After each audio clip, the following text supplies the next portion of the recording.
Sonny, nabigyan ka ng 12 minutes, pero sa 12 minutes na yun, 12 minutes ako?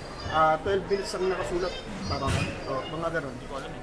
Mga 12 minutes, tapos nakabigay ka ng 9 points. Pero matindi doon yung 4 skills eh.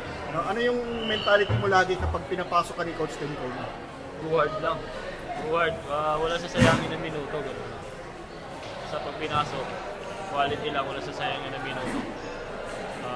Siguro, nagkamali na ako nung last yung pasok kay Kuya RJ. Na-pick up ko kasi yung bola eh, kaya hindi ako napasahan. Masakit lang talaga. Kasi natalo pa kami. Ang tingin mo, kasi lamang kayo ng 15 points, 16 points. Umay. Yung pagpasok umay. Feeling ko nga parang sa akin yung ano. Kaya ako yung nasaktan kanina. Iiyak ko nga ako kanina. Pagpasok sa laro. Alam mo, bawi na lang. Yung iniisip ko na lang, take advantage ko na lang. Pagkakamali ko kanina, itatama ko na lang. Yun yung mga positive pa rin. Yung ano, masakit lang kasi talo. And ano tingin mo kailangan gawin ng Ginebra para hindi na masayang yung mga ganung kalaking lamang sa mga susunod na mga games sa All Filipino Cup? Siguro sa player na lang yun. Pag si coach wala naman na siyang problema. Pinigay niya na lahat. Sa pagdating kasi sa loob ng court, baga hindi nag-desisyon ng coach yun. Baga sa player na yan kasi ayun na, parang sinubo na sila. Ayun na lang. Sa player na lang talaga. Mag-a-adjust. Baga sasabihan naman kami, yun nga, ba't pinick up yung bola? Ayun na lang yung tama ko sa susunod na laro. Kaya ano ko na lang. Lagi kong iisipin yun.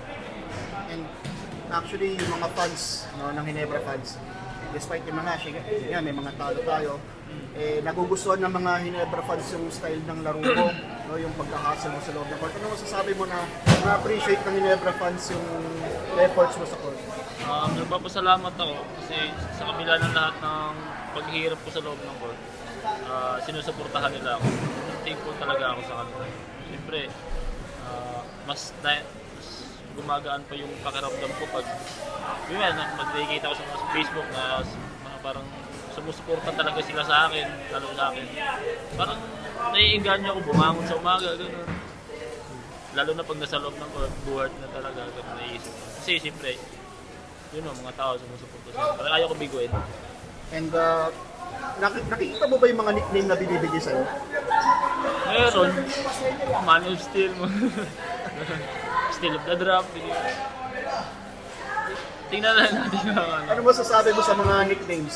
May gusto ka ba doon? Siguro yung Man of Steel. So yun na, gusto mo na yun yung sa'yo. Moniker mo yun Ah? Yun na yung tawag sa'yo.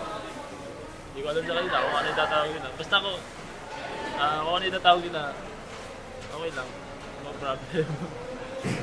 Thank you. Thank you, Sonny.